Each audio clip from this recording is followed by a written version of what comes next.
Good morning to each and every one of us here in our church. I miss you, all of you. Wala tayong service last Sunday. And to all our Facebook Live viewers, YouTube viewers, good morning to all of you. Today is February 22, 2026.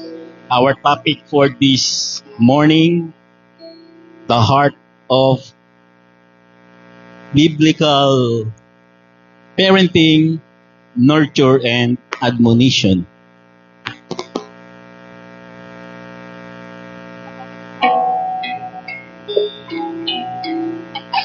Our says to Titus, holding fast the faithful word as he has been taught, that he may be able by sound doctrine, verse, holding fast the faithful word. Pag sinabi mong holding fast, panghawakang mahigpit. Hindi po ibig sabihin panghawakang mahigpit ng literal. Ano po yung panghahawakan nating mahigpit? Ito po yung sinatawag nating nasa isip, sapagkat hindi naman po natin mahawakan ng literal. Yaong word. Ang sabi sa 1 Corinthians chapter 15 verse 1 to 2, moreover, brethren, I also ye are saved, if ye keep in memory what I preach unto you, unless ye have believed in vain. So makikita natin dito ang sabi ng Apostol Pablo, if ye keep in memory what I preach unto you. Lagi nating nasa isip dapat yung mga itinuturo ng Apostol Pablo. And the question is, ano po ba yung itinuturo ng Apostol? Noon po ang kaligtasan, ang may kaligtasan lang, kaligtasan mula sa Diyos.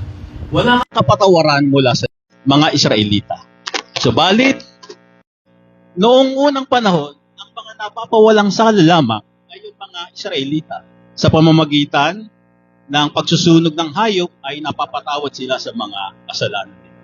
Subalit ngayon, ang pagpapawalang sala na ay hindi na sa pamamagitan ng kautusan, kagaya na ginagawa ng mga Israelita, hindi sa pamamagitan na ng biyaya mula sa Panginoon Jesus. Number 3, grace through faith. Noong araw, ang grasya, ang pagpapala ay nakakamit lamang ng mga Israelita kung sila ay sumusunod sa kautusan. Subalit ngayon ay nakakamit na ng isang tao ang pagpapala, ang biyaya sa pamamagitan na ng pananampalataya. And number 4, sealed by Holy Spirit unto redemption. Noong araw, ang Holy Spirit ay nasa mga Israelita lamang, sa mga propeta, sa mga hari. Subalit ngayon, tayo ay pinagkakalooban na rin ng Holy Spirit. At ito po yung tinatawag na holding fast, keep in mind yung aral ng Apostol Pablo. And number 2, determined to commit. Determinado tayo na i-commit itong mga bagay na ito. Sabi sa 1 Timothy 2:13-14, hold fast the form of sound words, which thou hast heard of me, in faith and love, which is in Christ Jesus. That good thing which was committed unto thee, keep by the Holy Ghost which dwelleth in us. Manggagaling lamang po ang sound doctrine sa Apostol Pablo. Kung hindi po galing sa Apostol Pablo ang isang katuruan, hindi po ito matatawag na sound doctrine. At ito po ang sinasabi ng Apostol Pablo kay Timoteo, panatilihin mo na nakakomit sa iyo yung tinatawag nating sound doctrine. Determine to commit and then guard from distortion. Sabi sa Titus 2:1, but speak thou the things which become sound doctrine. In other words, Timoteo, kapag ikaw ay magtuturo, kinakailangan sound doctrine ang ituturo mo. Kapag hindi ka nagturo ng sound doctrine, Timoteo, false doctrine na yan. Kaya ito po yung tinatawag ng Apostol Pablo, holding fast, keep tightly in mind, determined to commit, and guard from distortion. Ano po yung i-holding fast natin? Yun po yung tinatawag na faithful word. Ano po yung faithful word? Ito po yung tinatawag na the trustworthy gospel. Ito po yung tinatawag na mapagkakatiwalaang gospel o mapagkakatiwalaang ebanghelyo o yung ebanghelyo ng kaligtasan.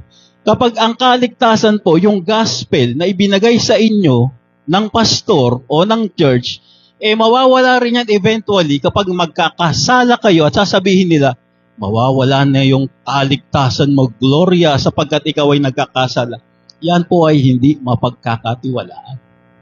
O paano mo pagkakatiwalaan yung isang bagay na hindi magiging sa iyo sa habang buhay? Ang atin pong gospel ay hindi mawawala sa kabila ng ating pagkakasala, subalit hindi po ito lisensya para tayo ay magkasala ng magkasala. Trustworthy gospel. 1 Thessalonians 2:4, but as we were allowed of God to be put in trust with the gospel, even so we speak, not as pleasing to men, but God, which trieth our hearts. Ang trustworthy gospel po ay hindi yung malulugod yung tao. Ang trustworthy gospel po ay yung malulugod ang Diyos, sapagkat ikaw ay magpapakumbaba at ikaw ay sasampalataya lamang sa Diyos. Ang hindi po trustworthy gospel ay yung hindi nakalulugod sa Diyos, kundi nakalulugod sa tao, sapagkat ginagawa mo ng mabubuting gawa. Nakabase ka sa performance base para malugod ang tao. Hindi po yun yung trustworthy gospel. Ito po yung gospel na ang nalulugod ay ang Diyos, sapagkat ikaw ay buong pusong sumasampalataya sa Kanya.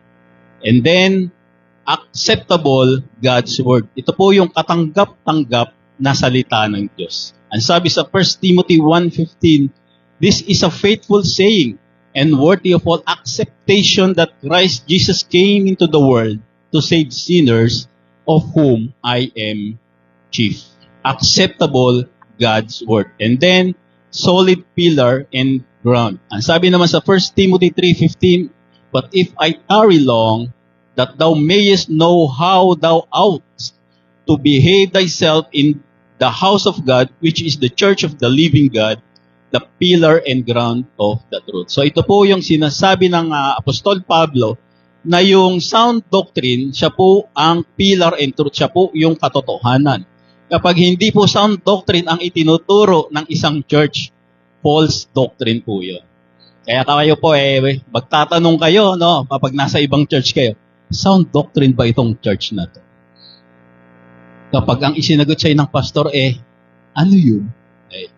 False doctrine na po yun. Hindi po yun sound doctrine. Hindi po nila nauunawaan yung sound doctrine. So, ang mangyayari na lang, itong si pastor, magkukwento na lang ng patungkol sa buhay niya, magkukwento na lang ng mga galing sa pelikula, magkukwento na lang tungkol kay David, pinatay si Goliath, pinugutan si Goliath, magkukwento na lang tungkol kay Abraham, kay Isaac, kay Jacob, sa 12 trip, puro ganun na lang po, sapagkat hindi po nila nalalaman yung sound doctrine. Holding fast the faithful word. Paano nalalaman ni faithful word ang mga ganyang bagay? Sapagkat we study to show ourselves approved unto God, a workman that need not to be ashamed, rightly dividing the word of truth. Hinango sa 2 Timothy 2:15. So ito po, holding fast the faithful word. At si Faithful Word Ministry po ay committed na panghawakan itong mga makatotohanang salita hanggang sa dulo ng ating gawain. And that would be our sound indoctrination. And before we go to our admonition, let us all stand in the presence of our Lord for our opening prayer. Manaming banal, maraming pong salamat sa umagang ito. Magkakasama kami ng aking mga kapatid na mag-aaral ng iyong mga salita, magbabanding magkakasiyahan, at higit sa lahat, Panginoon, ay magpalakasan sa aming mga buhay espiritual. Pagpalain niyo po ang mga nakapiling namin sa umagang ito, maging ang mga kasama namin sa online platforms, yung mga hindi po namin nakapiling, lagi niyo po silang iingatan saan man po sila naroon. Pagpalain niyo po ang aming munting gawain mula simula hanggang sa aming pansamantalang paghiwa-hiwalay, at ang dalangin pong ito ay inaalay namin sa pangalan ng inyong anak, aming tagapagligtas, ang aming Panginoong Jesucristo. Amen. Tawagan po natin ating mga tagapagpawit, Kuya Ron, Kuya Beans, Ate Krish, and Kuya Nix.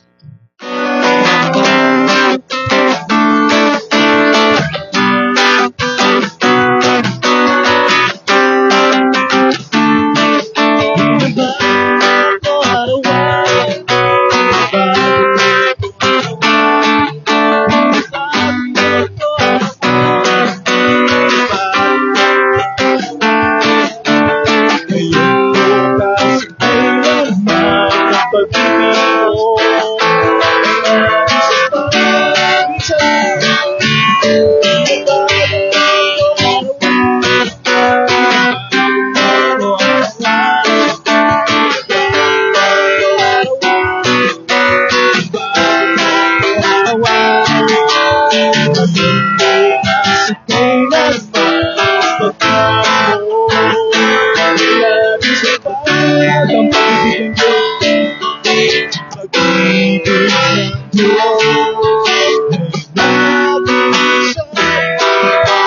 Sa bawat umaga kaya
tuloy po nating awitan ng Panginoon.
simula katapusan.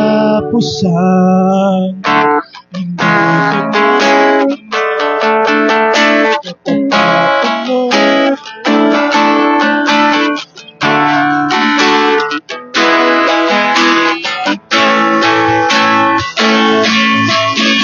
katapusan mo.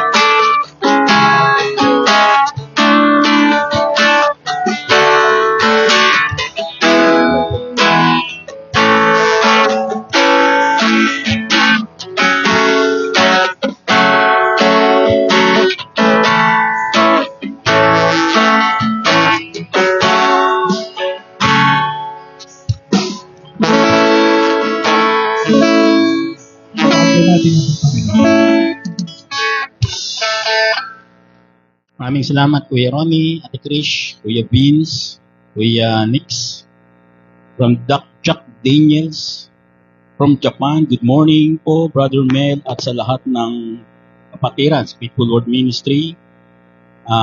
Alfred Santos from Bulacan, good day, worship to all brethren in Faithful Word Ministry. Ate Daniela is watching. Ate Loli from Bukidnon. Hindi ko na po kayo lahat mababate. Baka abutin po tayo dito ng alauna. Now let's go to our admonition. Of course, our admonition is the warning of Apostle Paul to the body of Christ, composed of 5 points. Number 1 is the deceptive appearances or deceptive appearance. Mapanlinlang na itsura at pagkatao. Ang sabi sa Matthew 7:15 ay beware of false prophets which come to you in sheep's clothing, but inwardly they are ravening wolves. Ito po yung mga tinatawag ng Apostol Pablo na mga ravening wolves o mabagsik na halimaw na manggugulo sa mga charges. Ang itsura nila ay hindi po nakakatakot, kundi ang itsura nila ay mababait o maamong mga tupa. Mas maamo pa sa atin. At kasama natin sila sa church. Noong tayo nasa denominasyon pa. Mga ravening wolves. Kaya ang sabi ng Apostol Pablo, mag-iingat kayo dyan. Ayan ay gumagamit ng mga magagandang pananalita. Romans 16:8. Ang sabi, for they that are such serve not our Lord Jesus Christ, but their own belly, and by good words and fair speeches deceive the hearts of the simple. Again, hindi mo makikilala itong mga tinatawag nating mga mapanira ng iglesia, sapagkat ito po ay, ang sabi ay, hindi sila nagsasalita ng masasama. Wala kang maririnig sa kanilang mga negatibo, kundi mga heavenly words ang maririnig mo sa kanila. Positive vibes sila. Yun ang ikalawang sinasabi ng Apostol Pablo na iingatan nyo itong mga taong ito, sapagkat ito ay manggugulo lamang sa ating iglesia. With the looks of apostle, mayroon daw po silang itsura ng apostol, sabi sa 2 Corinthians 11:13-14, for such are false apostles, deceitful workers, transforming themselves into the apostles of Christ. And no marvel, for Satan himself is transformed into an angel of light. Ibig sabihin nito, may naganap na transformasyon sa kanila. Ibig sabihin, hindi ito yung tunay na pagkatao nila, na mukha silang mga apostol. Alam niyo po, yung mga apostol, puno sila ng kaalaman sa salita ng Diyos. Ito pong mga nagpapakilalang apostol na to, puno rin sila ng kaalaman sa salita ng Diyos. Kompleto sila sa mga passages sa Biblia. Kaya hindi mo sila mapapagbintangang mga false preacher to. Manggugulo lang ito. Hindi, kundi mapapapaniwala ka pa niyan sapagkat may mga biblical knowledge na ipapakita itong mga ito. At yan po yung tinatawag nating deceptive appearances. Alam niyo po, hindi mo kukontra itong mga ito kapag ito po yung ipinakita nila sa inyo, sa atin. Hindi natin sila mahuhuli. Hindi natin sila mabubuko. Pero si Faithful Lord Ministry po ay mayroong mekanismo para malaman natin kung talagang itong mga nagpapakilalang ito ay hindi mga huwad o mga makatotohanang salita ng Diyos lamang ang kanilang isinusulong. Malalaman po natin yan sa kanilang mga sasabihin kung sila po ay Paul indoctrination or anti-Paul indoctrination. Kumbaga sa alahera po, kikiskisin yan sa isang magaspang na bato at malalaman po nila kung totoong ginto yung isasangla mo o hindi.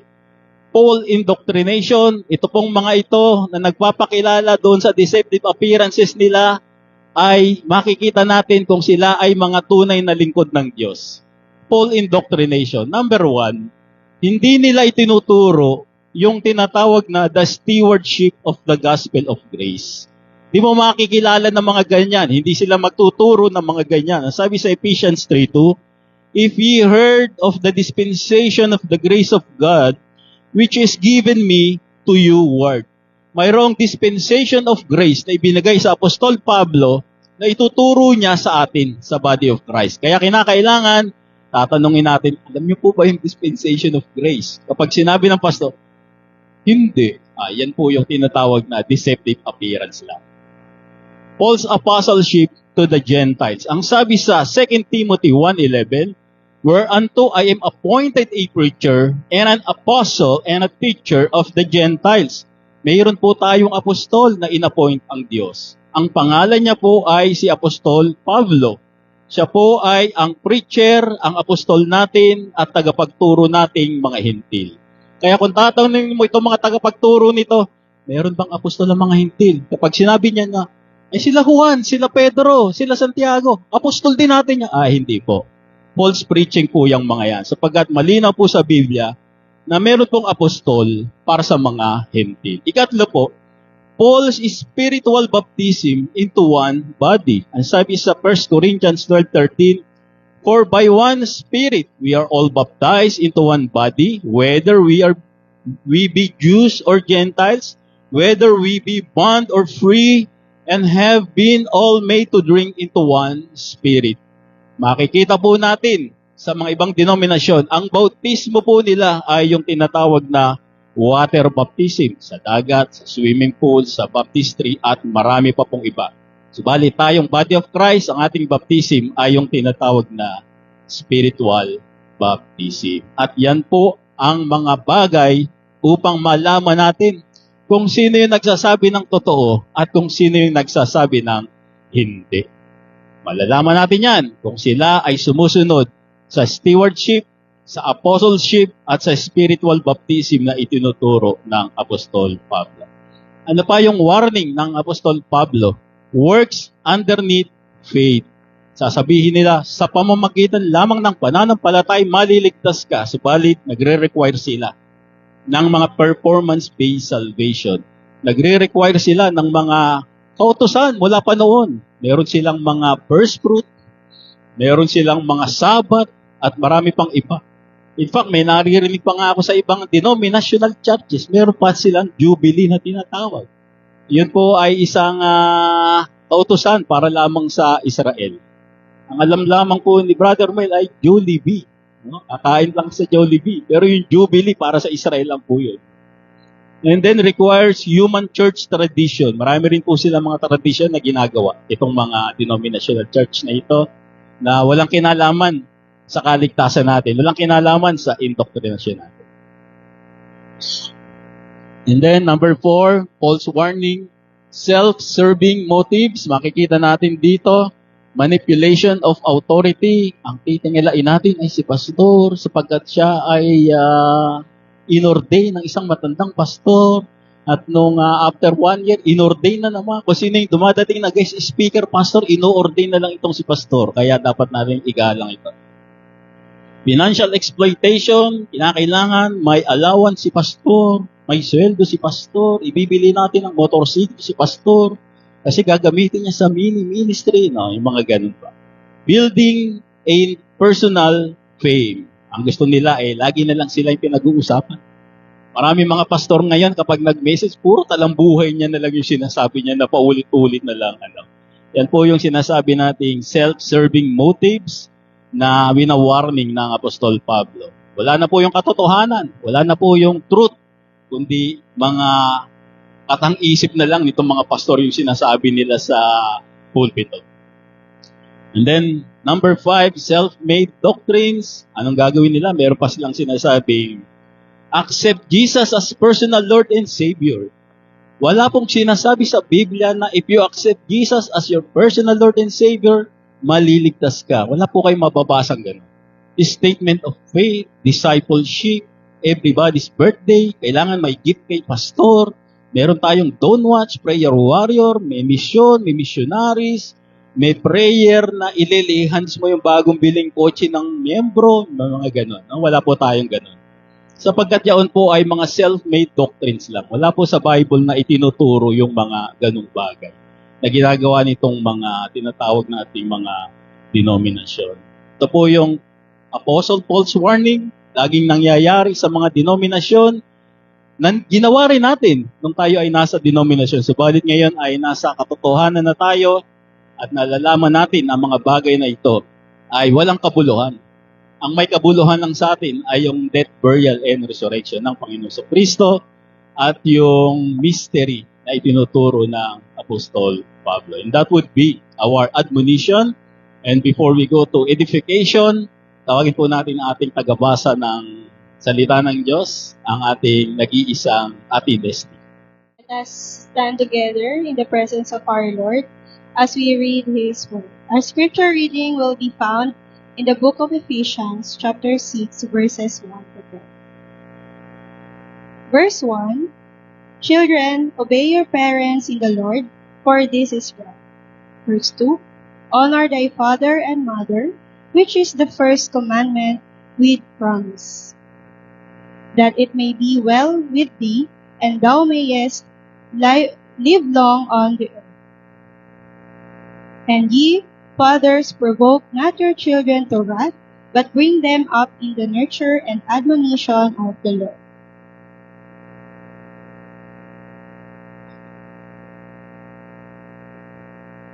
For further understanding, let us now read our scripture reading in our own native language. Verse 1, mga anak, sundin ninyo ang inyong mga magulang alang-alang sa Panginoon, sapagkat ito ang nararapat.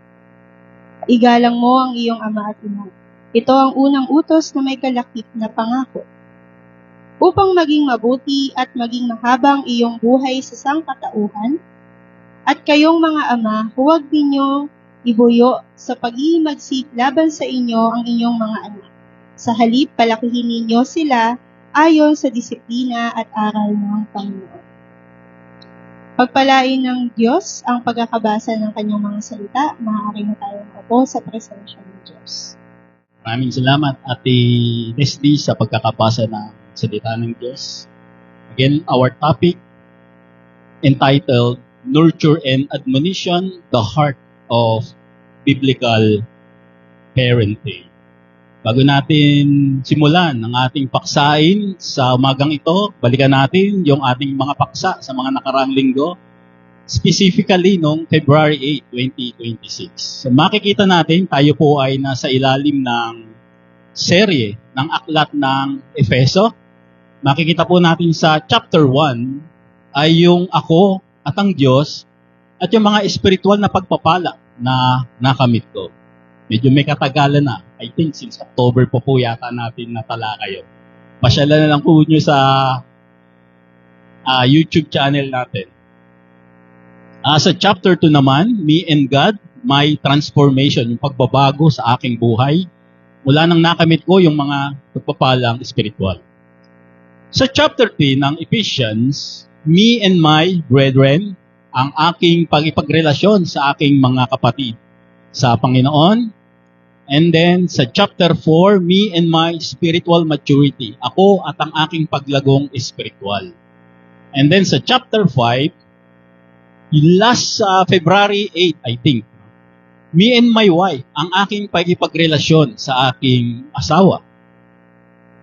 And then, sa chapter 6, me and my children, ang aking pakikipagrelasyon sa aking mga anak. At nandito na nga po tayo sa me and my children.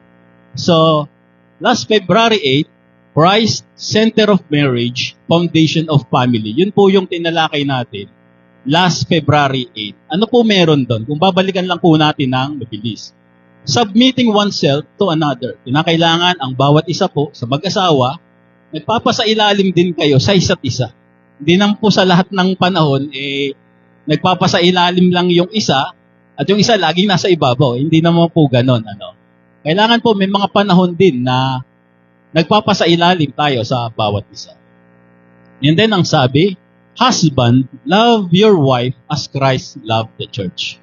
So, ang Panginoon Kristo ay ibinigay niya ang kanyang buhay para sa iglesia, para tayo ay magkaroon ng buhay na walang hanggan, para tayo ay magkaroon ng kapatawaran at pagpapawalang sala, at para tayo ay magkaroon ng kasiguruhan patungkol sa buhay sa kalangitan.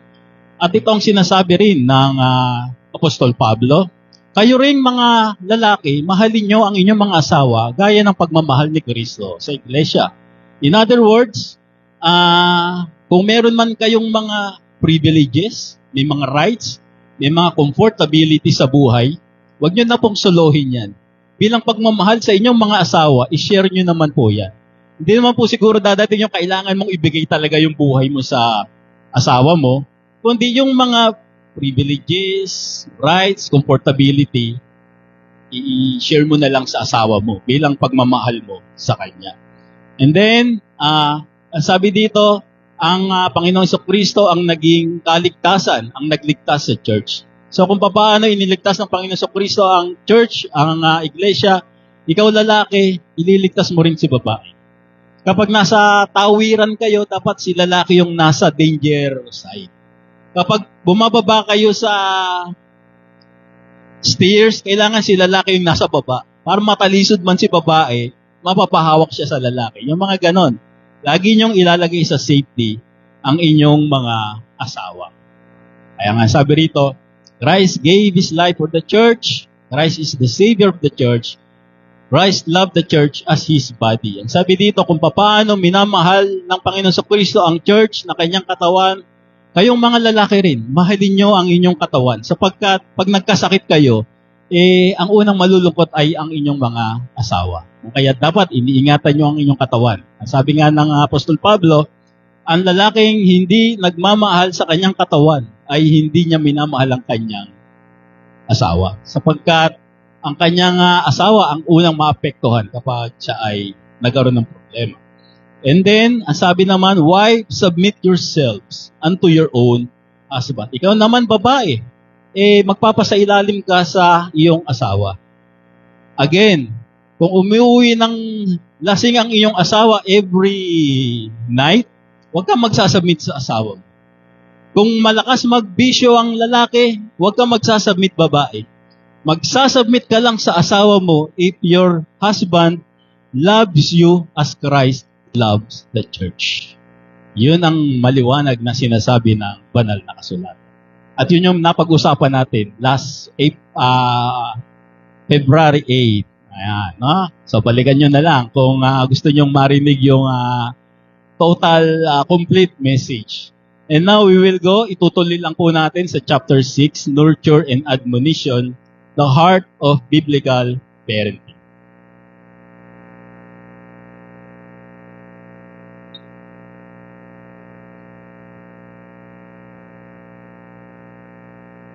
Mga anak, sundin ninyo ang inyong mga magulang, alang-alang sa Panginoon, sapagkat ito ang nararapat. Children, obey your parents in the Lord, for this is right. So, primera, ang sinasabi ng Apostol Pablo, susundin natin yung ating mga magulang. Ano ba meron sa pagsunod? We should obey, we should respond, we should listen positively, tapos susunod tayo sa mga guidance nila. Anak, ibili mo nga ako ng 2 red horse dyan sa tindahan ni Aling Nena. Kailangang sundin mo ko sapagkat ang sabi sa Biblia ay, children, obey your parents. Ganun ba yun? Oo, sabi, children, obey your parents. Pag hindi mo ko sinunod, anak, hindi mo sinusunod ang Diyos sapagkat ang sabi ng Diyos, children, obey your parents. But the question is this obeying your parents na ibili mo siya ng red horse, obeying your parents in the Lord? Sapagkat ang sabi dito, obey your parents in the Lord. Hindi ito yung obey your parents lang. Obey your parents in the Lord. The sentence does not end in just obeying your parents, but obeying your parents in the Lord. So, what is obeying your parents in the Lord? If your parents is obeying the Lord, kagaya nung dun sa tinalakay natin kanina, yung February 8, kung ganun yung magulang mo, na yung tatay, mahal niya yung kanyang asawa gaya ng pagmamahal ni Kristo sa iglesia, at yung nanay naman ay nagpapasakop sa kanyang asawa bilang iglesia rin, na ang ulo ay si Kristo, that is obeying your parents in the Lord. So kapag inutusan ka ng red horse, it is just obeying your parents. It is not obeying your parents in the Lord. Kapag ganito ang magulang mo, husband, love your wife as Christ loved the church. Wife, submit yourselves unto your husband. You are obeying your parents in the Lord. Sapagkat sinusunod nila ang Panginoon. At kapag hindi mo yan ginagawa, you are just, again, obeying them, but not in the Lord. Understand? Yan. Maganda yun, nagkakaunawaan tayo. Hindi maaaring sasabihin ni tatay na ibili mo ko ng 2 bote ng Red Horse at 1 kahan ng Marlboro at kailangan mo kong sundin sapagkat ang sabi sa Biblia ay sundin ng magulang. Pero dito ang sabi, obey your parents in the Lord. Iba yung obey your parents, iba yung obey your parents in the Lord. Okay, So obey, listen, respond positively, follow guidance. And then, in the Lord, because they listen and obey to God. Kasi ang mga magulang mo rin daw ay in Christ sila. Sumusunod din sila sa Apostol Pablo. Sumusunod din sila sa Diyos. Sumusunod din sila sa Panginoon. For this is right, sapagkat ito ay tama, sapagkat ang iyong mga magulang nga ay sumusunod sa Panginoon. So again, kapag ganito ang iyong mga magulang, you will obey them because they obey the Lord. At kapag ganito ang magulang mo, hindi ka niya uutusang bumili ng Red Horse gabi-gabi. Hindi ka niya utusang bumili ng Marlboro. Iba ang iuutos sa'yo niyan. Bumili ka ng pizza na, mag-midnight snack tayo. Ganyan ang mga niya. Mag-grab ka nga, nak. Bili tayo ng burger na buy one, take one dito sa Burger King. Mga ganyan.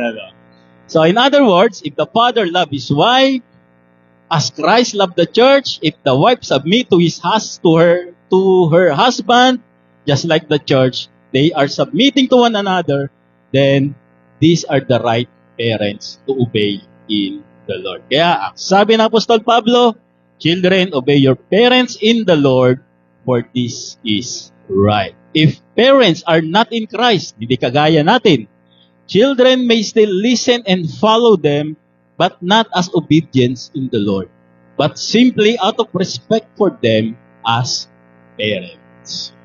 Okay?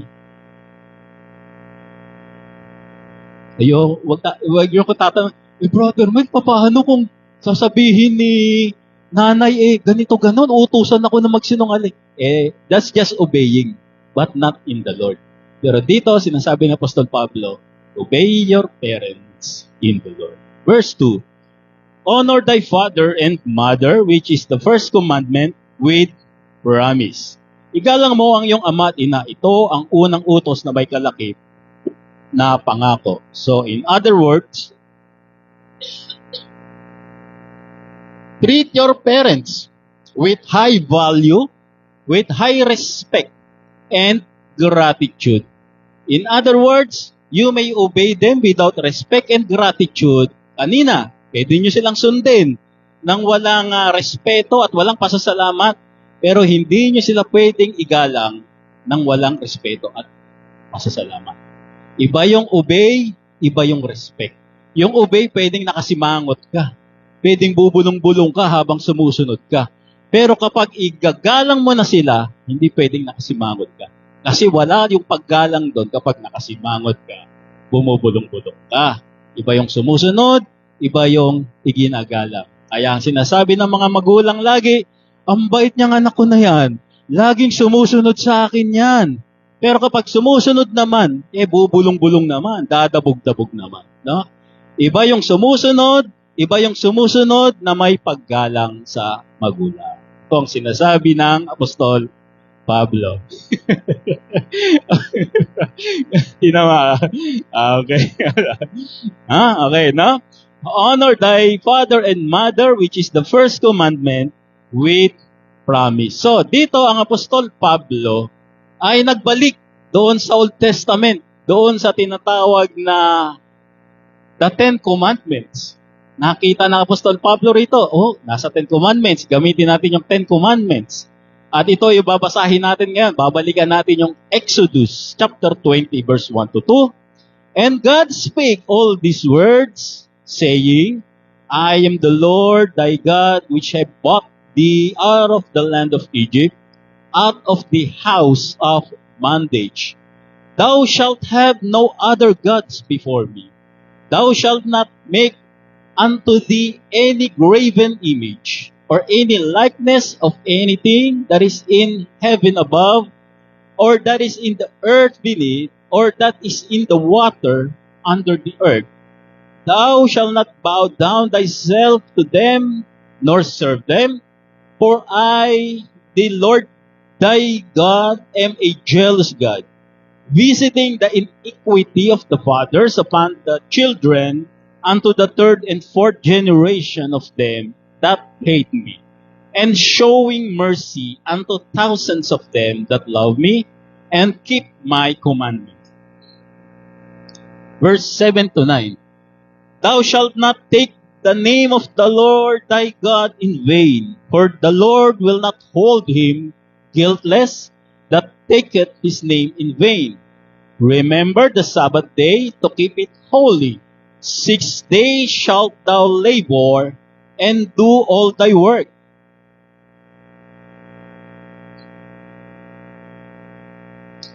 But the seventh day is the Sabbath of the Lord thy God. In it thou shalt not do any work, thou not thy son, nor thy daughter, thy manservant, nor thy maidservant, nor thy cattle, nor thy stranger that is within thy gates. For in 6 days the Lord made heaven and earth, the sea, and all that in them is, and rest in the seventh day. Wherefore the Lord blessed the Sabbath day, and hallowed it.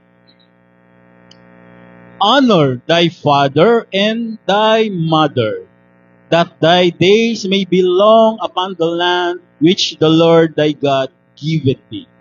And then, ito na po, thou shalt not kill, thou shalt not commit adultery, thou shalt not steal, thou shalt not bear false witness against thy neighbor, thou shalt not covet thy neighbor's house, thou shalt not covet thy neighbor's wife, nor his manservant, nor his maidservant, nor his ox, nor his ass, nor anything that is thy neighbor. So ito po yung 10 commandments na ibinigay ng Panginoon kay Moises, na ibibigay ni Moises sa mga Israelita.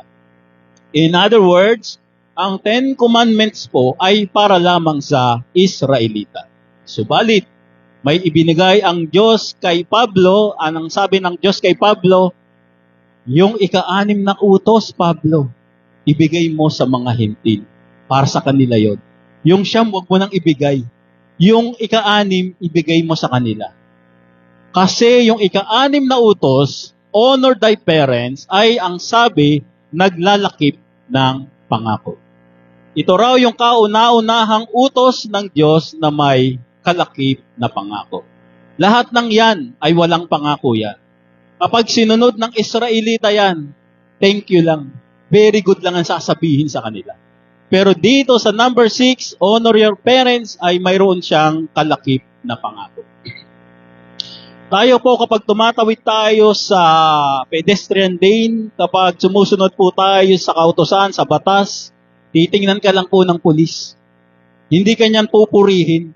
Hindi ka niyan sasabihan na, ang bait mo. Isa kang masunuring citizen. Tumatawid ka sa tamang daanan. Kahit 1,000 beses kang tumawid sa tama, hindi ka niyan babatiin. Subalit 1 beses kang sumuway, pipituhan ka kagad niyan, papagalitan ka kagad niyan. Ano?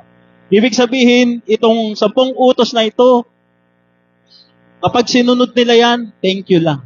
Very good lang. Pero ang sabi dito, ang honor your parents ay mayroon siyang kalakip na pangako. At ang sabi ng Diyos kay Pablo, yung number 6 sa 10 commandments, gamitin mo sa Faithful Word Ministry. Kaisa-isa. Sa lahat ng ibibigay na utos ng Diyos, yung may pangako pa. Kung hindi pa naman spoiled itong body of Christ sa Diyos, ano? Yun pang may pangako ang kanya ibinigay sa Apostol Pablo na ginamit naman ng Apostol Pablo dito sa ating paksahin sa umaga. So ano yung pangako? Doon sa pagsunod, paggalang sa ating mga magulang, ang sabi, that it may be well with thee, and thou mayest live long on the earth, upang maging mabuti at maging mahaba ang iyong buhay sa sangkatauhan. Live well and live long, ang sabi ng Apostol Pablo. Kanina po ay mayroon ako napanood sa Facebook. Noong 1968 ay mayroon isang Dr. Colhon, naglagay siya ng 4 na pares na daga sa isang chamber.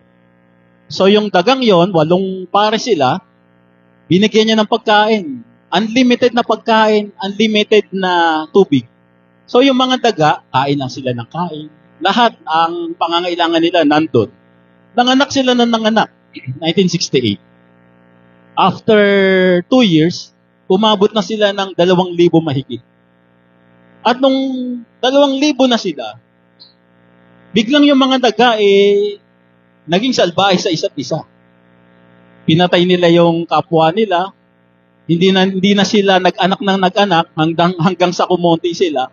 Pagdating ng 1972, isa na lang yung dagang natitira. Hindi na siya kumain, hindi na siya uminom, at namatay na siya.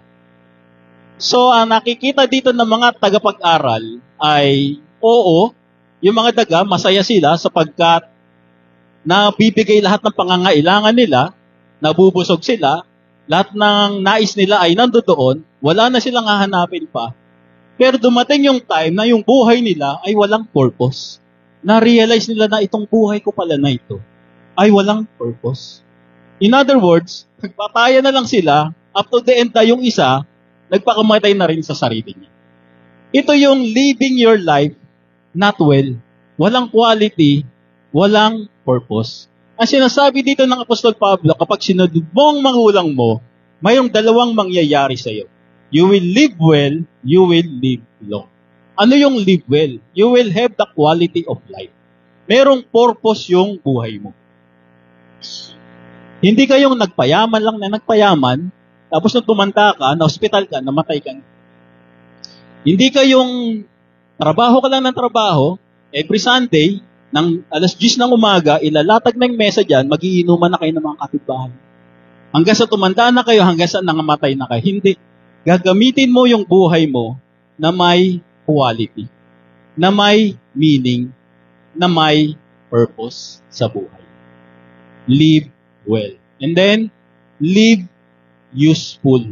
Maging useful yung buhay mo. Ano yung useful? Yung kapag kinailangan ka ng nanay mo, nandyan ka. Yung kapag kinailangan ka ng mga kaibigan mo, nandyan ka. Yung meron kang maliit na talent na nagagamit mo para sa mga mahal mo sa buhay, sa mga kaibigan mo. Yung nagiging inspirasyon ka sa mga tao.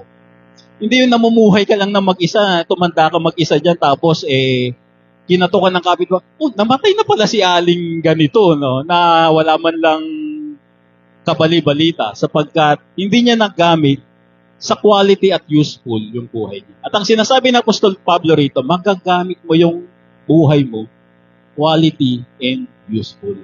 Because sumusunod ka, ginagalang mo ang iyong mga magulang. And then live long. Of course, longevity, ito po ba yung nagpayaman ka na nagpayaman, kagaya ka ni Imelda Marcos, ni Eric Estrada, ni Chavit Singson, tapos nung mamamatay na sila, nagpa-stem cell sa Europe para ma-extend yung buhay nila, para umabot sila ng 90 years old, 100 years old, 150 years old, magpapa-stem cell uli, tapos hahaba uli yung buhay. Ito pa yung tinutukoy ng Apostol Pablo. No? Hindi po ganon, no? Hindi po tayo ganon. We will use our life in quality life. Minsan, hindi yung ikli ng buhay o yung haba ng buhay, kundi yung nagamit mo sa tama yung buhay mo. Nagamit mo yung buhay mo sa isang makabuluhang buhay. Hindi yung humaba ka hanggang 100 years, tapos your life is not make any difference to your loved ones, to your friends. But dito, ang sinasabi ng Apostol Pablo rito, you will have a quality, useful life with long life. Mapuprolong natin yan. May longevity ang buhay mo na yan. Magiging inspirasyon ka sa mga tao, magiging motivasyon ka sa mga tao. Alam niyo po, kapag ang isang tao ay mas marami siyang na-inspire ng mga tao, parang ang haba ng buhay niya eh. Kahit namatay lang siya ng 70, 80, parang ang haba ng tinakbo niya sa buhay eh. Kung siya ay namuhay ng inspirasyon sa mga tao, nagamit yung buhay niya sa mga kapwa niya.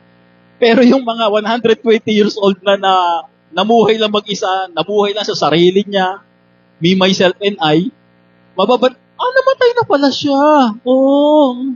Ilang taon na ba siya? 120 na yun? Kala ko mga 70 lang, sapagkat hindi naging difference yung kanilang buhay, hindi nagamit na longevity.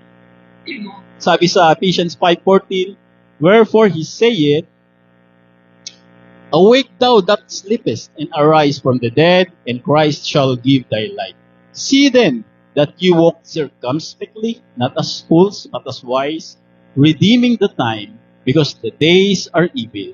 Wherefore be ye not unwise, but understanding what the will of the Lord is.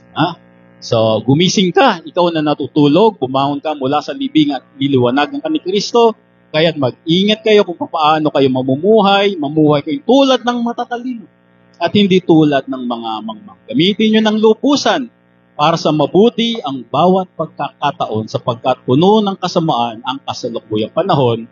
Huwag kayong maging hangal, sa halip unawain ninyo kung ano ang kalooban ng Panginoon. Dapat, evil things has no place in your life. Even short period of time. Gagamitin mo yung buhay mo sa paggawa ng mabuti sa iyong mga mahal sa buhay, sa iyong mga kaibigan. And then, live long legacy. Yung isa sa pamuhay mo na pagsunod sa mga magulang mo, pagmamahal sa mga tao, paggalang sa mga tao, you are making your life difference, it inspires a lot of people. Ngayon, nagkapamilya ka na, nagkaanak ka na, mamamana nila ngayon yun. Another generation ng mga tao na susunod, gagalang sa magulang, mamumuhay ng mabuti, mamumuhay ng matagal. May legacy kang iiwan. Hindi lang ikaw, huwag kang mag-alala, hindi matatapos yung legacy na ipinamuhay mo. Gagayahin yan ng mga anak mo sapagkat nakikita nila yan sa iyo, sapagkat natututo sila sa iyo. Alam nyo, ang mga anak, di naman kailangang turuan ng magulang ng verbal. Nakatingin lang yan sa inyo, sa mga ginagawa nyo, sa mga sinasabi nyo. At mula dyan ay natututo na sila. Kung kaya tayong mga magulang ay dapat ay puro inspiring action ang ating ipinapakita sa ating mga anak. Kasi kaming mga lalaki, hindi naman kami verbal na mga tatay. Hindi naman kami yung, anak, lika, ganito eh. Hindi naman kami ganung mga tatay, no? Medyo lack of words kami, but more on action. Kung kaya tayong mga tatay, mga action natin will give inspiration to our children. And then our last verse, and ye fathers, provoke not your children to wrath, but bring them up in the nurture and admonition of the Lord. At kayong mga ama,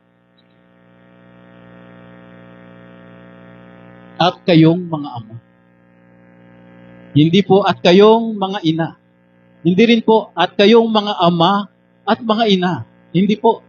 Nakasentro lang po ito doon sa tatay. Sapagat siya po ang head of the family. Siya po ang tumatayong Kristo ng pamilya. Siya po yung ulo ng kanyang asawa.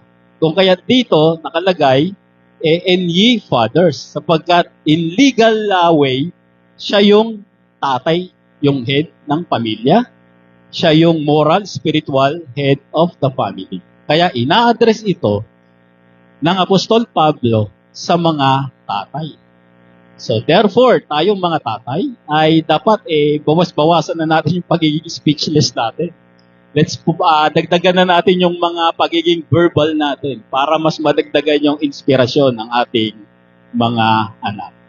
Father, provoke not your children to wrath. Huwag mo raw ipoprovoke yung mga anak natin sa pagkagalit, sa pagkasama ng loob.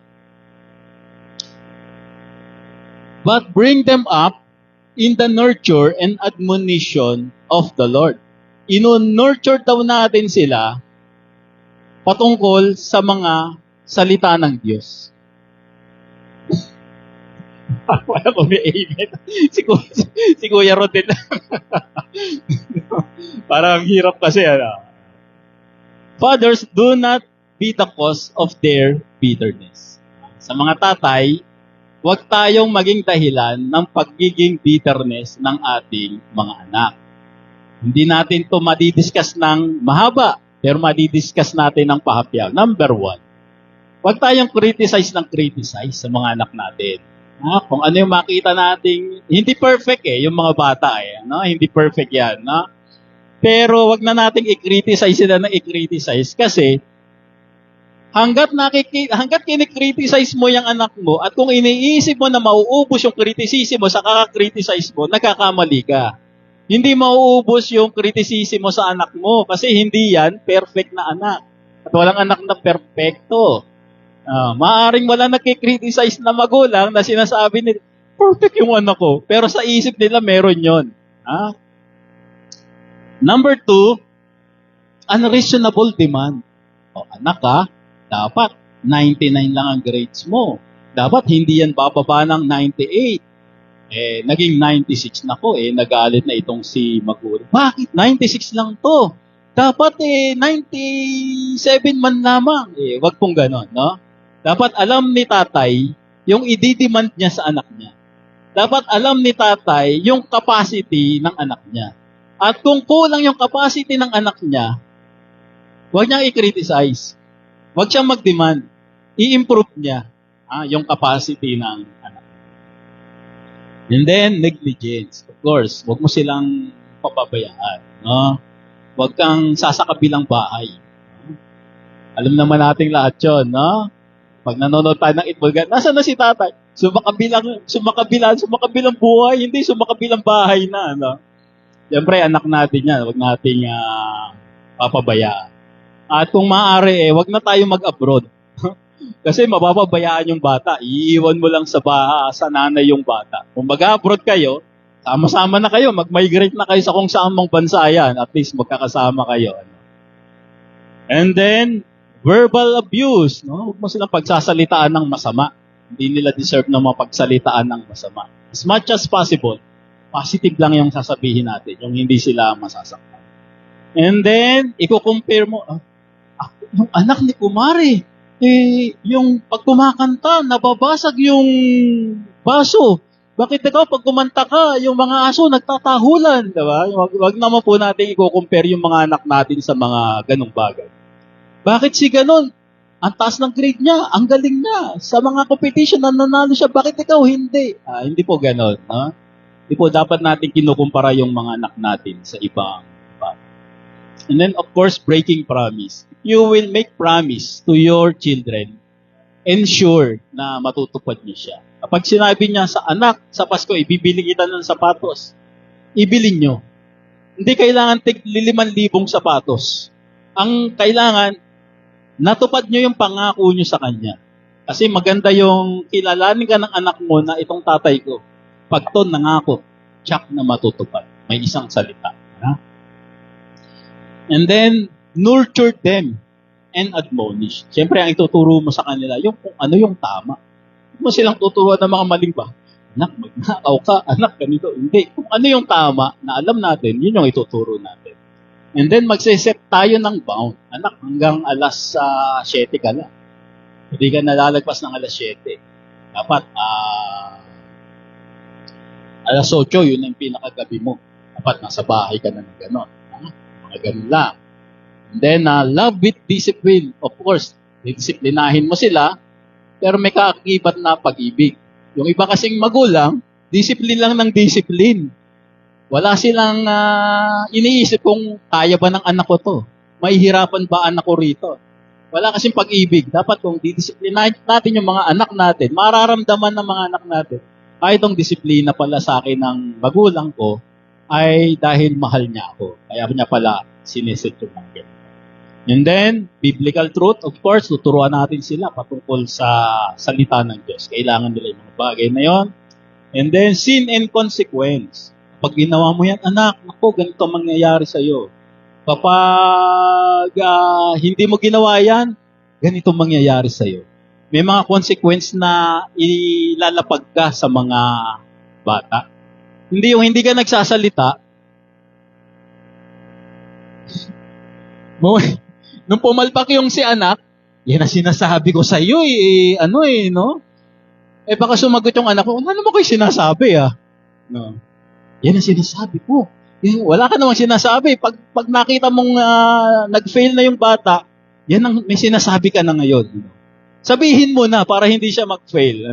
Sin and consequences. And then, turuan mo siya sa mga decisions. Of course, mga godly decisions na, yung mga decision mo na alam natin na maluluwalhati ang Diyos. Na masisiyan ng Diyos ay itong mga i-decision natin sa buhay. Ito yung sinasabi ng Apostol Pablo, and ye fathers, provoke not your children to wrath, but bring them up in the nurture and admonition of the Lord. Sa ating key takeaways, a healthy family is not a wealthy family. A healthy family is a children that honors parents, sapagkat sa pag-honor nila sa parents nila, ino-honor na rin nila ang Diyos. At yung mga children na nag-o-honor sa kanilang mga parents, ay mayroon kayong mas mahabang buhay. Hahaba talaga buhay. Sapagkat kapag sinunod nyo yung mga magulang nyo, ang laging ihahain lang niyan, gulay lang.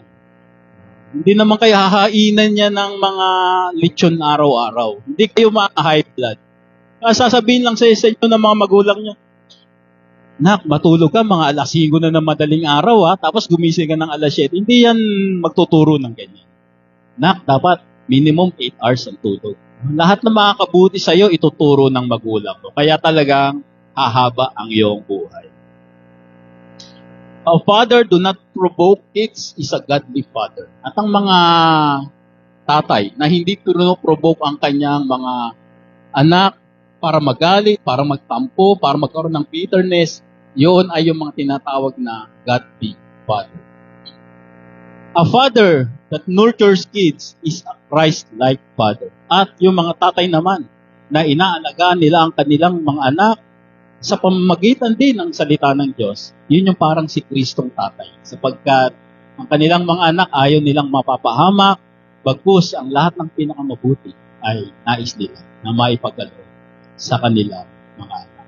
Again, healthy family is not a wealthy family. A healthy family is a godly family. Amen. Pagpalain kayo ng Diyos at magandang umaga po sa inyong lahat. Umaga po.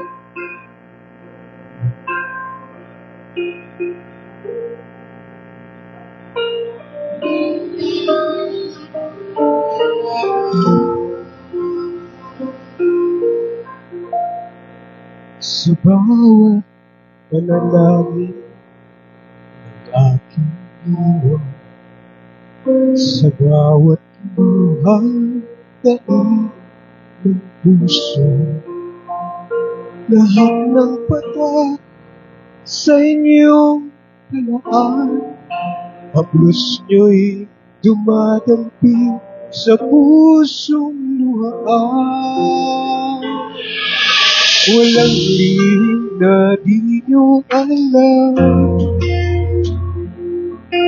walang sakit na di nyo damdam,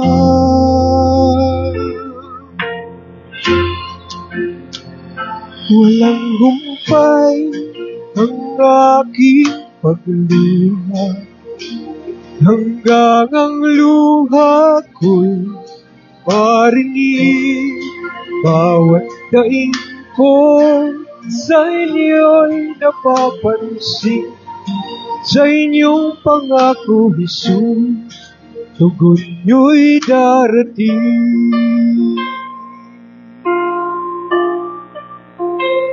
Kapag gabi, tila walang wakas, yakap nyo ang aking lakas.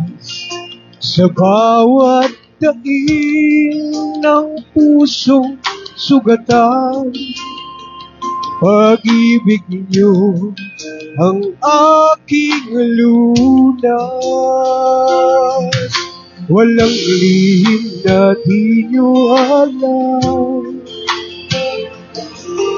walang sakit na di nyo damdam,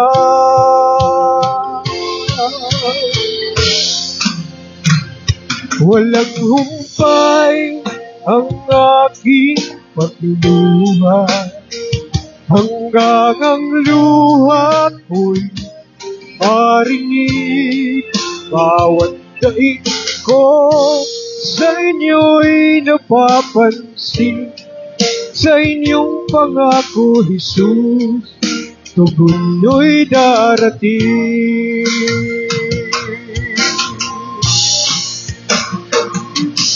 Hindi sayang ang pagluha, dahil sa inyo'y may pag-asa.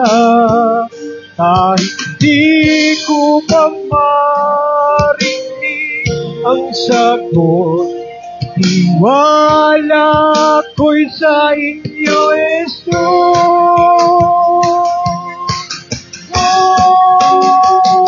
Walang humpay ang aking pagluha, hanggang ang luha ko'y marinig.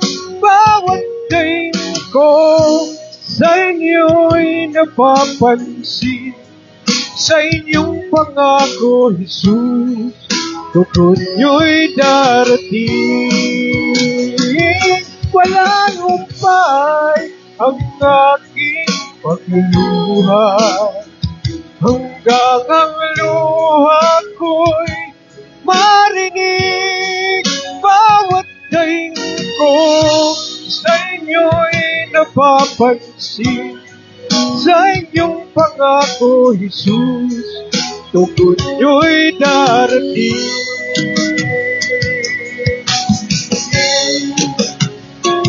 Walang humpay, Jesus, tugon nyo'y darating. Thank you, Lord. Aming salamat, Kuya Jerry. Walang humpay na panalangin. At ang tugon ay let's go to our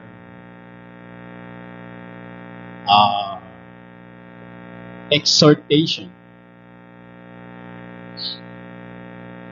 Parang kani-kanina. Sound indoctrination yun. Nasa exhortation na agad tayo. Our church celebrated Valentine's Sunday on February 15, 2026. Using the verse Jeremiah 31:13 as their theme verse. What are your thoughts on this selection? Ang sinasabi nito nagtanong, nung Sunday daw, yung church daw nila ay nag-celebrate ng Valentine's party yata o Valentine's worship service yata yon, kung ano man yon. Tapos ang ginamit daw nilang theme verse ay yung Jeremiah 31:13. Ano po ang masasabi niyo dito, brother, sa mga ganitong klaseng gawain ng mga denominasyon? Sasagutin po natin yan. Pero bago po natin sagutin yan, itawagan po natin yung ikalawang magbibigay ng tanging bilang. Walang iba kung di ang ating Divina Pasigan.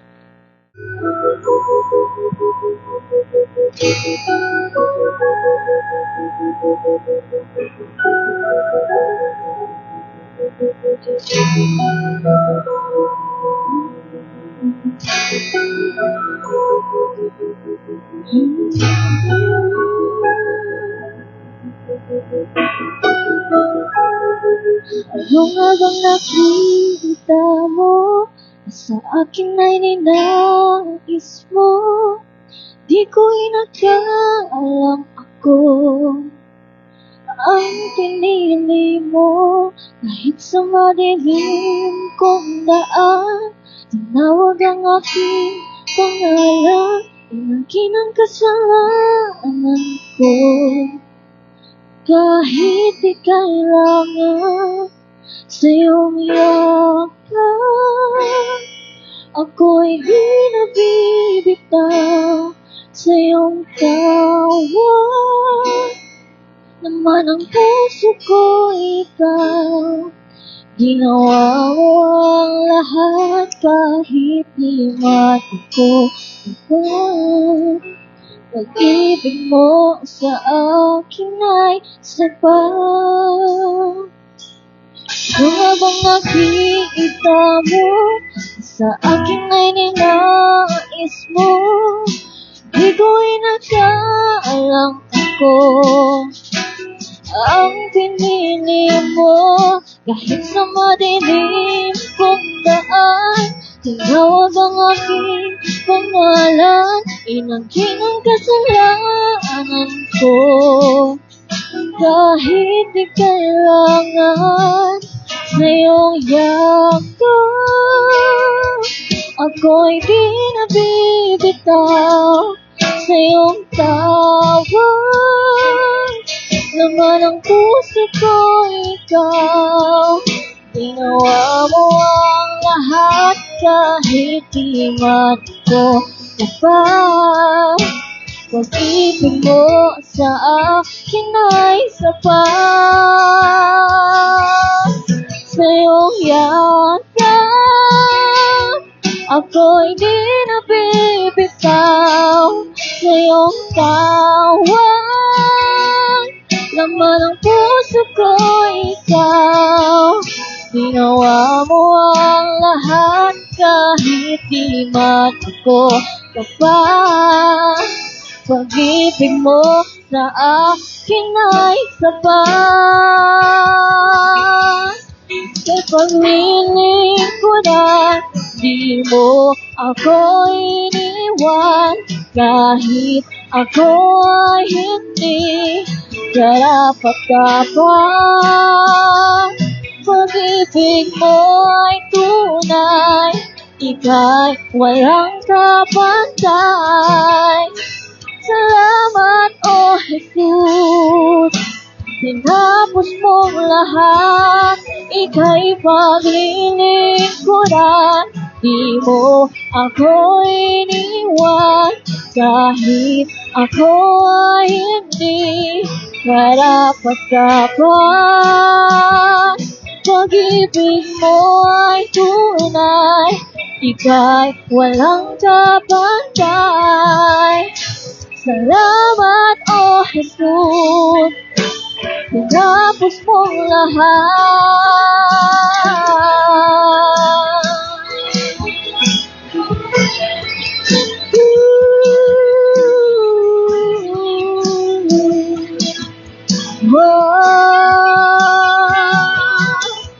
Pag-ibig mo sa akin ay binigay.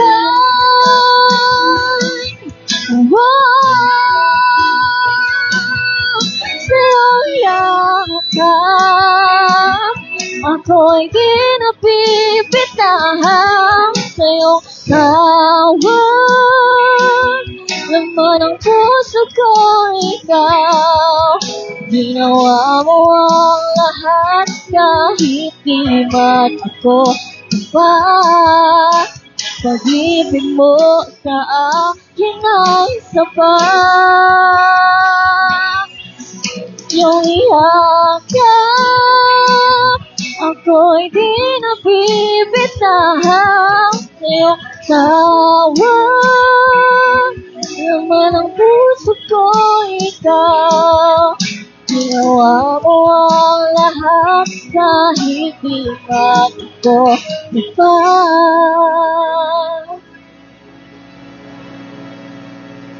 Pag-ibig mo sa akin ay sapat. Walang hangganan, walang hangganan. Ngayon, bukas, at magpagkailanman. Aking kasalanan, tinapos at binayaran. Pinakita mo yung kakayahan. Thank you, Lord. Thank you, Jesus.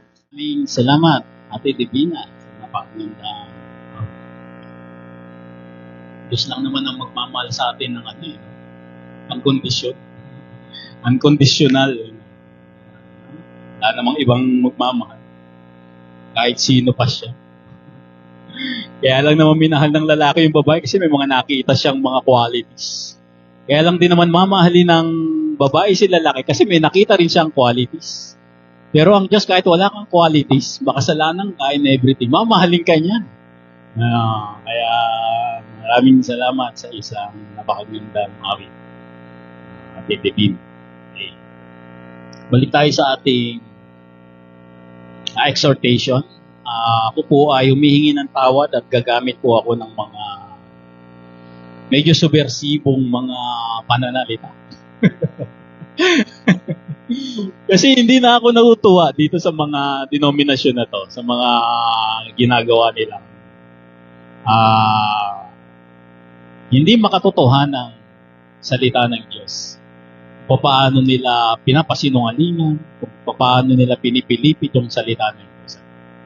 So, our church celebrated Valentine's Sunday on February 15, using Jeremiah 31:13 as their theme verse. What are your thoughts on this election?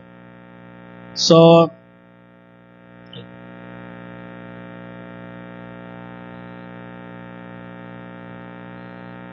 ang maganda po dito ay alamin muna po natin kung ano yung konteksto ng Jeremiah 31. Kasi hindi po tayo dapat nagtuturo ng salita ng Diyos na base lang sa nabasa nating berso. Kailangan kontekstual yung ating mga tatalakaying mga pag-aaral dito sa ating Faithful Word Ministry. Sabi sa Jeremiah chapter 31, verse 1 hanggang 3, sa araw na iyon, sabi ni Yahweh, ako ay magiging Diyos ng buong Israel at magiging bayan ko sila. Ang sabi pa ni Yahweh, ang mga taong nakaligtas sa digmaan ay nakatagpo naman ng awa sa ilang. Nang ang Israel ay naghahanap ng kapahingahan, napakita ako sa kanila mula sa malayo, sa simula pa ay inibig ko na sila, kaya patuloy akong magiging tapat sa kanila.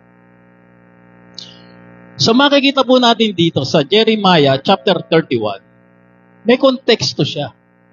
May konteksto siya. Hindi yung nakita mo lang na inibig ko na sila, kaya patuloy ako magiging tapat sa kanila, ay yun na yun.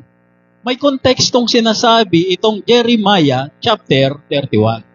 Ano yung konteksto ni Jeremiah chapter 31? Makikita dito yung God's promise. I-restore niya yung Israel sapagkat giba-giba siya sapagkat sinakop sila ng maraming bansa, gaya ng Babylonia. At yung mga ibang mga Hudyo ay tinangay ni Haring Nebuchadnezzar, dinala sa kanyang bansa na Babylonia. Kaya itong mga naka-exile na mga Israelita nila na ito, distress sila.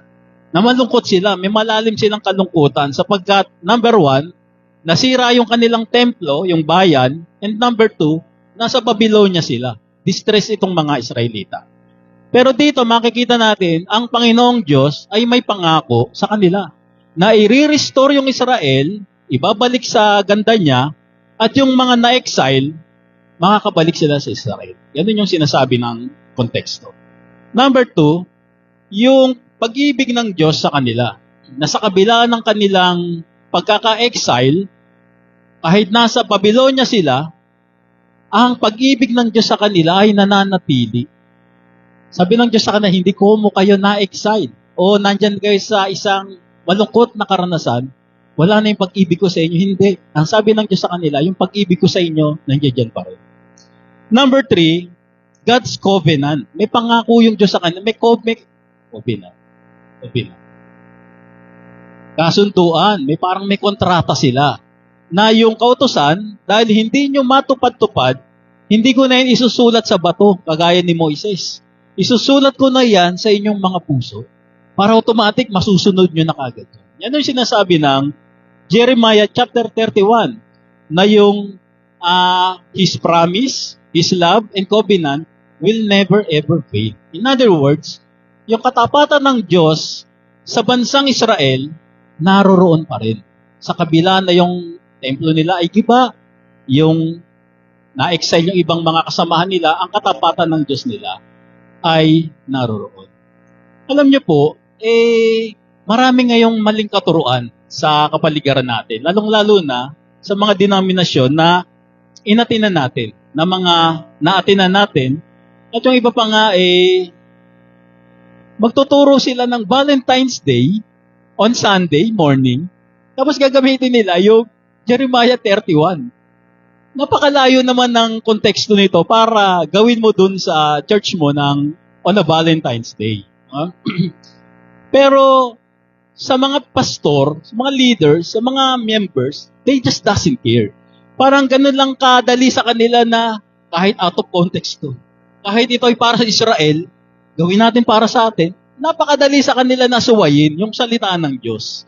Hindi nila pinagpapahalagahan at hindi nila inaaral ng may katotohanan. Kaya, hindi lang po ako nalulungkot, naiinis ako sa mga ganong mga denominasyon. Kaya itong mga iba nating kasama, lagi nagtatanong, tama ba na mag-celebrate ka ng Valentine's Day, tapos Jeremiah 31 yung gagamitin mong konteksto. Alam niyo po, wala na po yatang nagtuturo ngayon ng faithful and godly teaching. No? Baka tayo na lang. Baka tayo na lang, tsaka ibang mga RD, no? Yung mga nagtuturo ng mga makatotohanan, na nagtuturo according to context, not to isolated verses. Titingin tayo sa konteksto, hindi lang dun sa verso na nagustuhan natin. Ang ganda ng verse na yan. Gawin ko nga message yan. Hindi po ganun yung pag-aaral ng salita ng Diyos, no? Teaching according to context, not isolated verse. And we encourage to verify and to question para sa ikatututo nating lahat. And then si Brother Romel naman dito ay inaako ko po yung responsibilidad. Sasagutin po natin yung mga katanungan kung meron po tayong hindi naunawaan. And then tayo po ay dapat na nakafocus sa sound doctrine, hindi po sa trending. Hindi ko mo Valentine's Day na yung message natin dito. No? Okay lang naman po mag-trending. Sige, sumunod tayo sa trending. Pero dapat, sound doctrine pa rin siya. Naaayon pa rin sa makatotohanan ng turo. At ito po, nung tiningnan ko siya sa isang website, may mga researchers na itinuturing talaga nila na itong mga nagtutwist ng mga verse na to, itong mga nagpapamali na to, itong mga salita ng Diyos na ginagamit nila sa kasinungalingan, tinuturing sila ng mga satanic teaching talaga. Sapagkat intentionally, talagang tinutwist nila yung mga verses para sa kanilang ikayayaman. Let's say, for example, Malakay 3:10. Para sa Israelita yung Malakay treated. Basahin mo pa lang sa chapter 1, verse 1, makikita mo para sa Israel siya. Pero sasabihin ng mga pastors, leaders, para sa atin din yan. Give your 10%. At maraming ganon na mga teachers ngayon na intentional, na minamali talaga nila yung katuruan para sa sarili nilang benefit. Pero mo, gagamitin mo yung Sunday Valentine's, yung mga couple na hindi nakaumatin, ipa-flash mo pa rin dun sa Facebook page mo. That's absurd. Preventing questions to verify truth. Maraming mga preachers ngayon, pastors, ayaw nilang tinatanong sila. Ayaw nilang kinikritik sila. Tayo po ay open dito, open for critic, o open for question, para mas maliliwanagan po tayo sa mga bagay-bagay. Restrain responsibility and accountability. Marami po ngayong mga pastor, wala silang accountability, wala silang pananagutan. Basta sila, gagamit lang sila ng mga maling konteksto, ipapaliwanag nila sa maling kapaliwanagan, at kapag kinwestiyon sila, huwag niyo akong question. May calling ako sa Lord. Pastor nga ako eh. Hindi po ganon. No, dapat meron kang pananagutan at accountability. Lagi ko pong sinasabi, ang pagtayo po dito sa pulpito, hindi yung magbibigay ka ng opinion mo, kung ano yung sa tingin mo na pwede mong i-message yun. Hindi po. Meron kang dapat na pananagutan dito at responsibilidad. Na kung tatanungin ka, kung questionin yung iyong itinuturo, kaya mo siyang sagutin para sa ikalilinaw ng mga nakikinig. And then, disregarding sound doctrine for trending. Puro trending na lang ngayon. Kapag Father's Day, patungkol kay prodigal son. Message, no? Kapag Mother's Day, patungkol kay Deborah, kay Miriam, kay Maria, kay Jochebed, mga ganyan na lang. Kasi, trending siya Mother's Day, Father's Day. Again, wala pong masamang gumamit ng trending kung sound doctrine siya. Kung sound doctrine siya. Kung ang patutunguhan niya rin ay ang Panginoon Kristo. Just like yung diniscuss natin, Father, husband, love your wife. Okay, love your wife. Pero hindi doon natapos. Just like Christ loved the church. Nandun pa rin yung Jesus Christ. Siya pa rin yung sentro ng katuruan. Hindi yung kwento dyan. Nakita ko ganun. Yan na lang yung ginagawa nitong mga churches na ito. Disregards na lang nila yung mga bagay-bagay na ito. So, ngayon tinanong ako, ano po ba ang dapat nilang gawin itong mga pastor na ito? Para sa akin, manalangin sila sa Diyos. No? Humingi sila ng tawad sa Diyos para sa mga kasinungaling yung sinasabi nila. Tapos, i-acknowledge nila yung mga bagay na dapat ang Apostol Pablo ang maging pattern nila.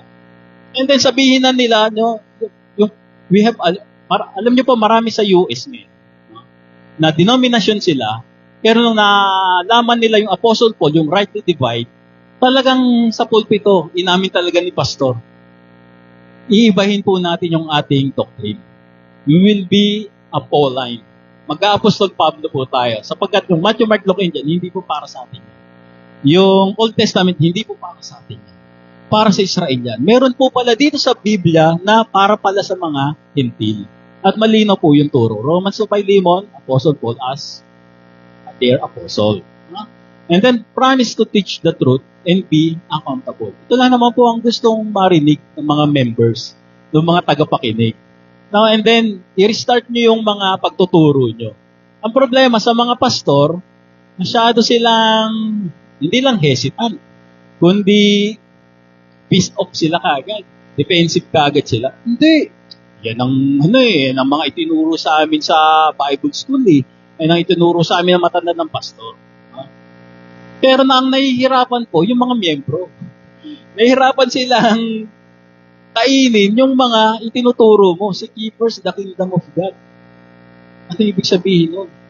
Unahin mo dapat ang Diyos. May pasok ako, brother. Ay, hindi. Hindi. Dapat nandito ka sa Bible study. Kaya nga sabi sa John 6:33 ba? 23. Seek ye first the kingdom of God. Kahit may mga pasok kayo, umabsent kayo. Dahil seek ye first. Hindi po ganun. No? Hindi po ganun yung makatotohanan at praktikal na pag-aaral ng salita ng Diyos. So again, our church celebrated Valentine's Sunday on February 15, 2026, using Jeremiah 31:13 as the thematic verse. What are your thoughts on this selection? Again, using Jeremiah 31:3 for a church Valentine's event is a heretical church because the passage speaks about God's love and covenant to Israel. Hindi po yung patungkol sa romantic relationship and romantic love, yung Jeremiah 31. Ito po ay sinulat ni Jeremias, hindi po para sa mga romantic Valentine's topic. Ito po ay sinulat ni Jeremias para ipahayag niya yung pag-ibig ng Diyos sa Israel, lalong-lalo na yung mga na-exile sa Babylonia. Preaching it as a Valentine's message is a serious distortion of Scripture and contradicts the teaching of the Gospel. So, naituturing nila ito, ayon sa mga scholar, it's a heretical indoctrination, isang satanic indoctrination. Pero ang isang heretical church, hindi siya yung church na nagsasabi na, sambahin natin si David, wag na natin kalimutan na natin si Jesus Christ. Hindi po, nagtuturo rin po sila ayon sa Scriptura, pero intentionally na dinidistort nila. Ganun po yung heretic, Hindi po yun yung si Jesus Kristo. Hindi yan Diyos, tao lang yan. Ang Diyos, hindi yan makapangyarihan. Si David, dapat natin sambahin. Hindi po ganon ang Devil Church. Ang Devil Church po, parang ganito rin. Magbabasa rin ng Bible, Scriptura, pero minamali nila yung katuruan. Yan ang heretical Devil Church. At marami po tayong naatinan na mga ganyan, they deliberately misinterpret the Word of God. Biro mo, Valentine's, gagawin mo romantic verse yung Jeremiah chapter 31. Distort the foundation teaching of Scripture. Biro mo, meron kang statement of faith, meron kang Lord's Supper, water baptism, marami pa po silang mga ginagawa. And turn away from true gospel taught by Scripture. Again, ang gospel, kapag yan po ay nawawala, yung kaligtasan nyo, kapag may nagturo sa inyo na ang kaligtasan ko mawawala kapag ako'y nagkasala, hindi yan trustworthy gospel. Sapagkat ang gospel natin, again, sa kabila ng pagkakasala natin, ang kaligtasan natin ay mananatili sa ating buhay. Balit, again, hindi po yan lisensya para gumawa tayo ng kasalanan. Bakit natin alam to? Because we rightly divide the word of truth. Time passed, but now, ages to come, nakahiwalay po yung justification by law through works, nakahiwalay po yung justification by grace through faith. Iba po yung turo ng law, iba po yung turo ng grace. Hindi po siya pwede pagsamahin. Para po siyang tubig at langis, mag-iiwalay at mag-iiwalay yan. Para yung Atlantic Ocean at Pacific Ocean, hindi yan magsasama sa isang lugar. Mag-iiwalay at mag-iiwalay. Again, we are rightly dividing the word. Go to our birthday celebrators. Advance happy birthday to Ate May Luprin, February 17. And belated, sorry. Kala ko February 14 pa rin.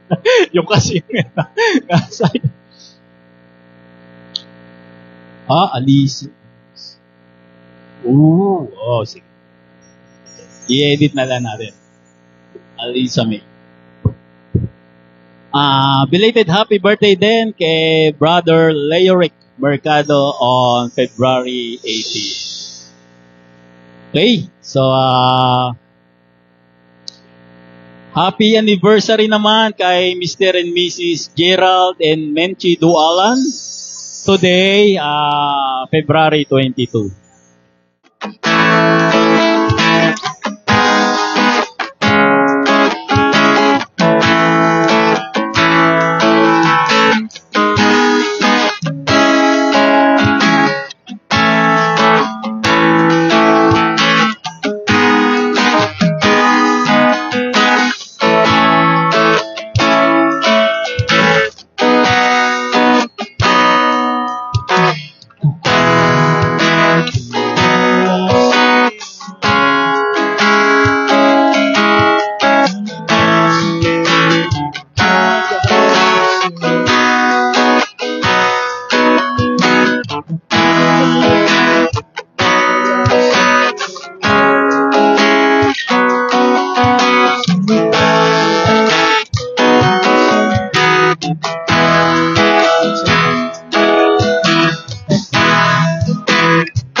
Maraming salamat po, Panginoon, sa natapos naming gawain. Muli, ang hiling lamang namin sa iyo ay gabayan mo po ang aming gawain mula simula hanggang sa aming pansamantalang paghiwa-hiwalay. At ngayon po ay nasa pansamantalang paghiwa-hiwalay na kami. Maraming salamat po sa pagsama niyo sa amin.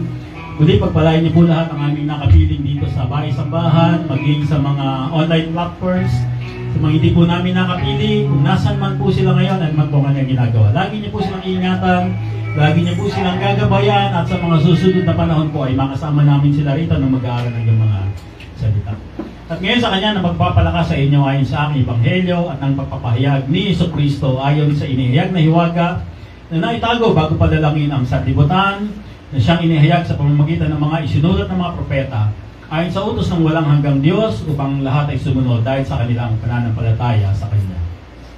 Sa nag-iisang Diyos, naganap ang karunungan, sa Kanya iukol ang karangalan mula noon hanggang ngayon.